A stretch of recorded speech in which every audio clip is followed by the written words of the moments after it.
Real talk, the metaphor messiah, man. I got this one. Let's go.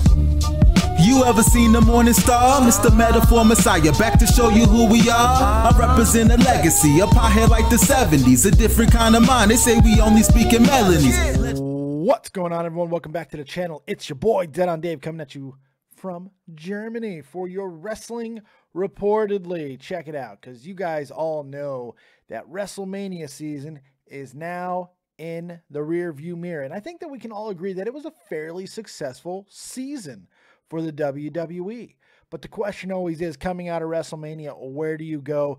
How do you change pace? How do you keep up the momentum? Well, sometimes you just need a really good marketable slogan to change something that we already thought we knew was going to happen, but make it new and different, which is always easier said than done. But the WWE seemingly has pulled that exact thing off with the Superstar Shakeup. A lot of people were like, what the hell is a Superstar Shakeup, and what was it going to look like? Well, now, luckily, after the last two nights of USA televised programming for Raw and SmackDown, we know exactly how it went, with no podiums, no drafts, no matches to determine picks, no little blinking of all of the roster members, none of that. Oh no, quite simply, it was a succession of superstars showing up on each show saying, hey, I'm here now. Both Raw and SmackDown did it the exact same way, but beautifully different enough to make each show seem a little bit individualized. I really enjoyed both shows this week. I do think overall, and this is a little off subject, I think SmackDown had the better show overall, simply because I enjoyed the wrestling a little bit more on SmackDown this week. But I thought both shows delivered, and I think both shows now have a much more well-rounded roster. Now, there are a few things I wish we would have seen, of course. Big one for me is Brock Lesnar switching brands or something with the Universal title. It would have been something a little bit bigger.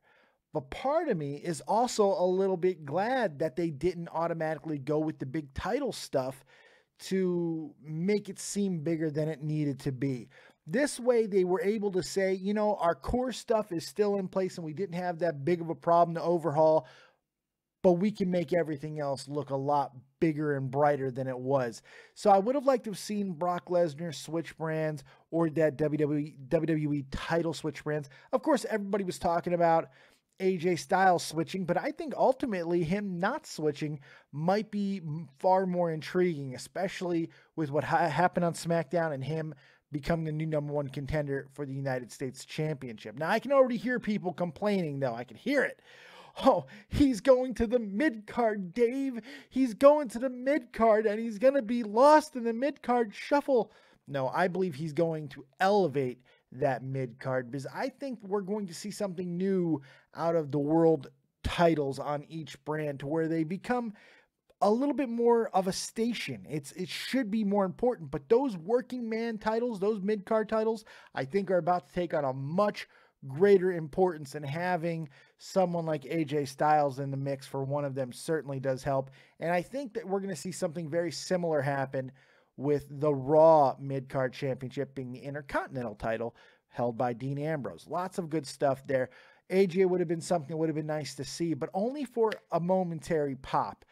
Now that that didn't happen, and the other moves that didn't happen, now we have to look and say, okay, well, what exactly did transpire? So let's look at the moves that happened for both Raw and SmackDown. And I think we should probably start with Monday Night Raw. Let's start with the new roster acquisitions for Monday Night Raw. Bray Wyatt came over to Raw in a pretty nice little move there, even though he still has a match for the SmackDown Championship, which I did think was going to move, but obviously did not.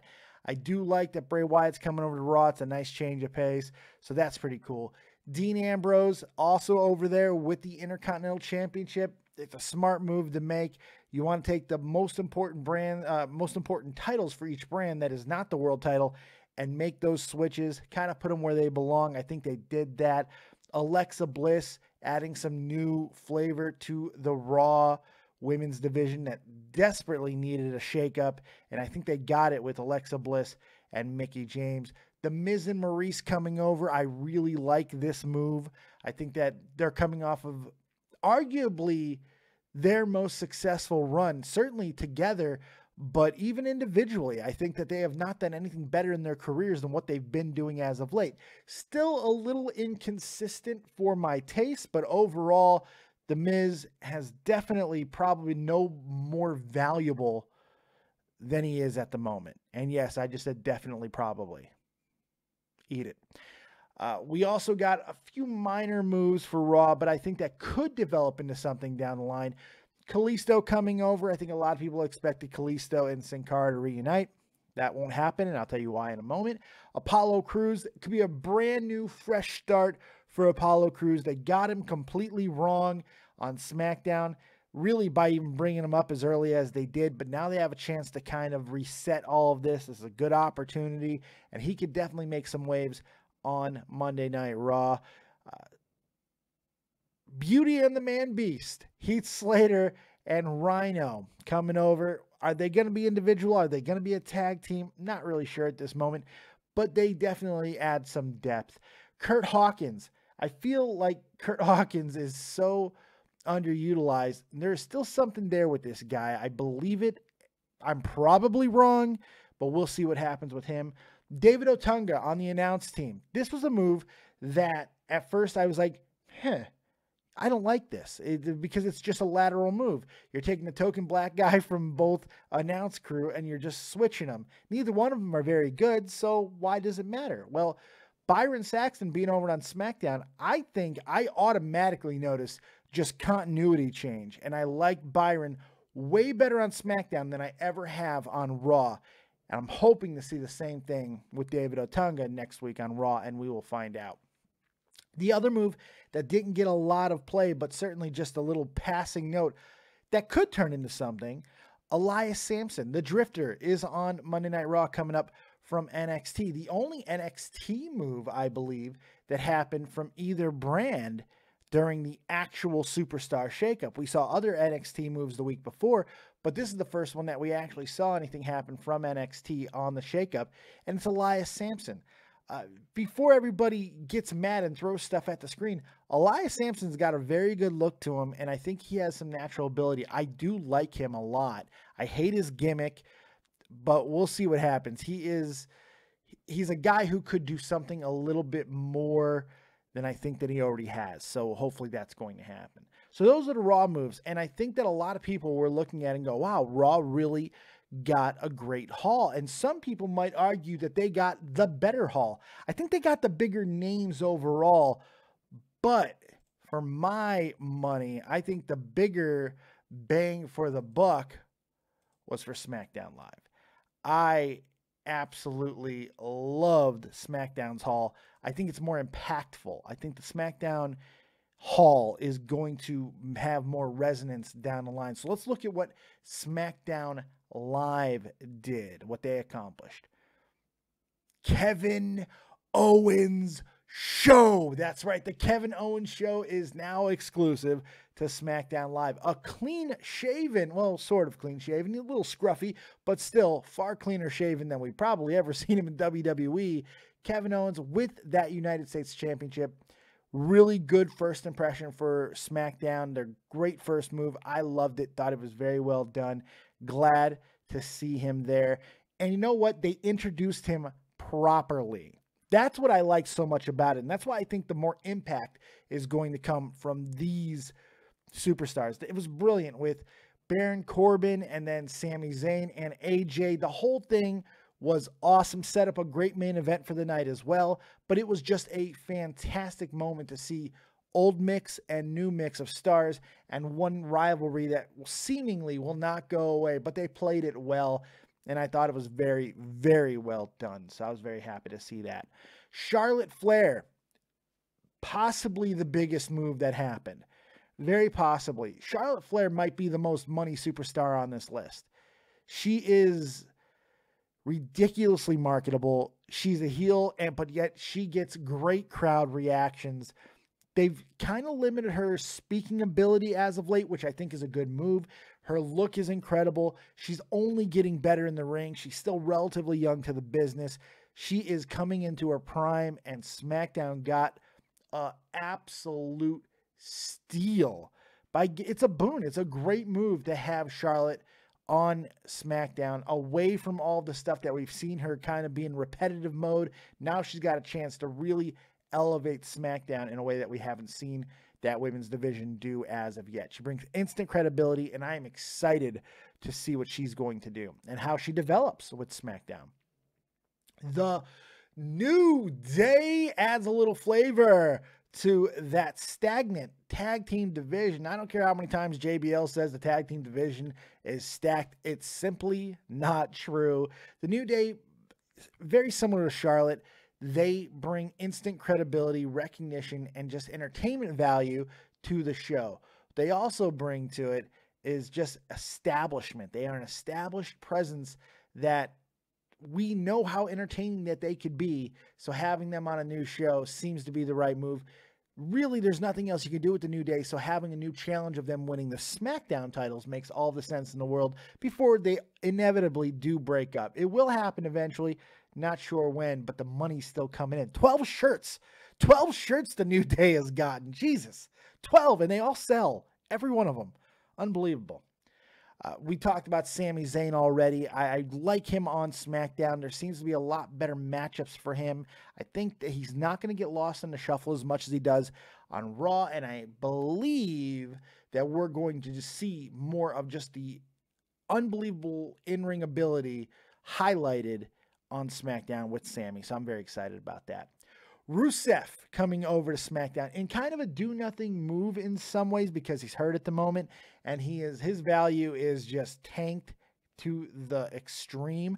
However, having Rusev on the brand when he comes back, if he comes back as an absolute juggernaut, who knows what he's going to do to the roster when he shows up. That could be a great move. That could be the dark horse. That could be that big payoff move down the line to see something happen with the Rusev. I'm excited for that. Lana. Now, I found it interesting that Lana was brought up separately. In fact, she was given her own vignette completely separate from Rusev. There's been a lot of talk that Lana is getting ready to become a full-time wrestler, and she's going to be getting individual push. The reality is I don't think that there is another superstar on the roster of either brand that is hindered more by an association with another wrestler than Lana is by Rusev. The fact is, people want to cheer for Lana, plain and simple. And yes, she tanked an ability or a previous situation. I don't care what she says afterwards. It's an obvious tank, what she did with that Dolph Ziggler situation with Rusev.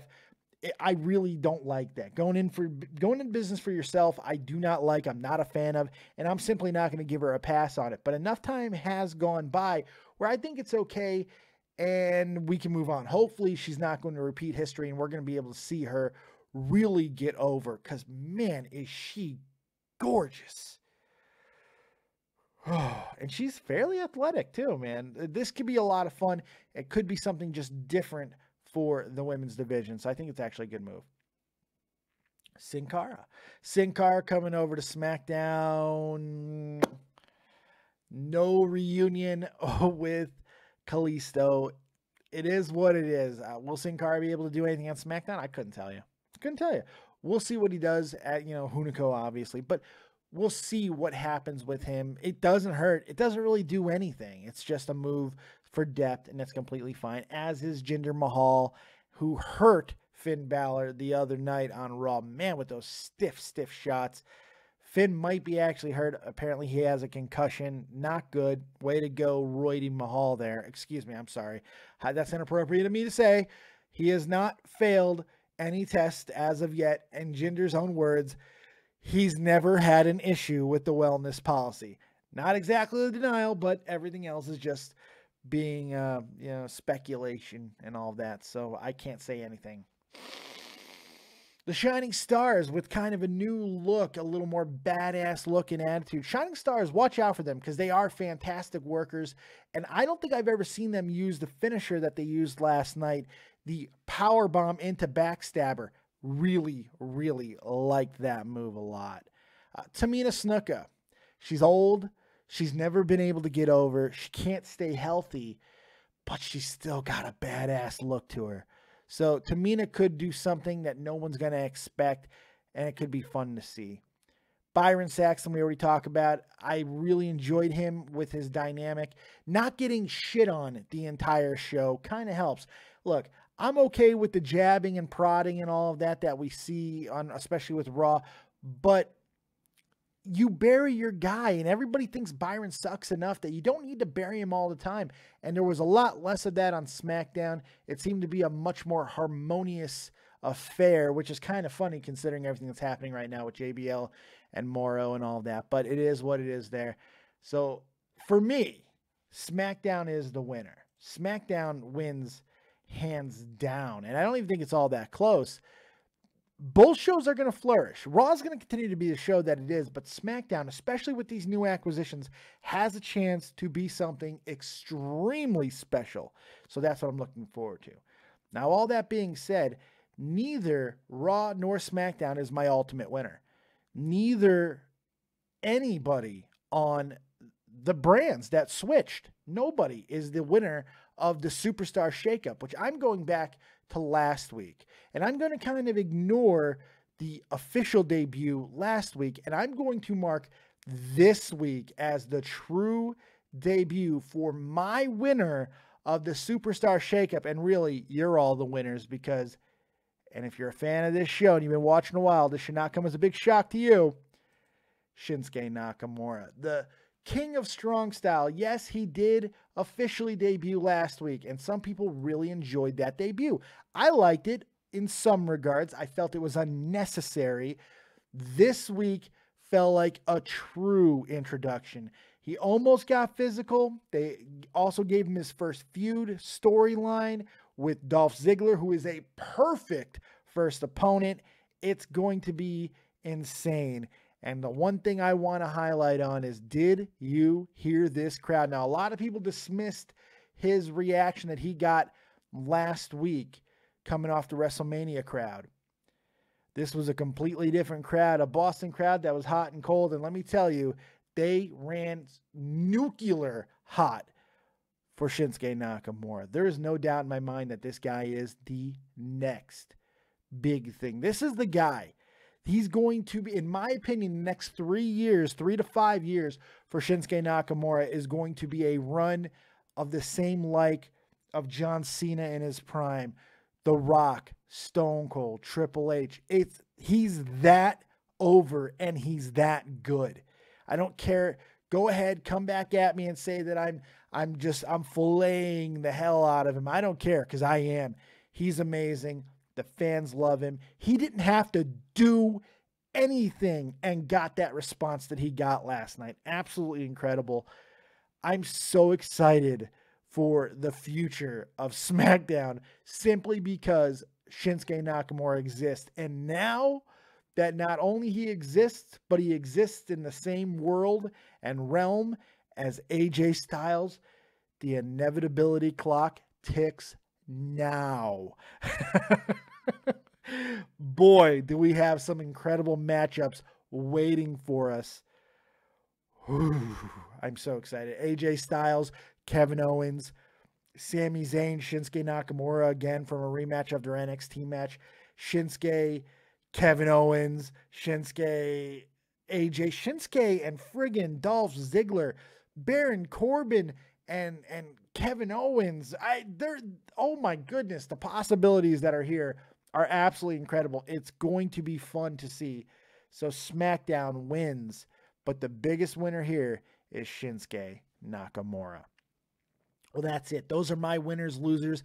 Really no losers other than some of the guys who may not have moved. Maybe the biggest loser is Roman Reigns, and I don't mean that derogatory, but the fact is, while everybody else is moving and getting reset, he got written off, and we don't know for how long.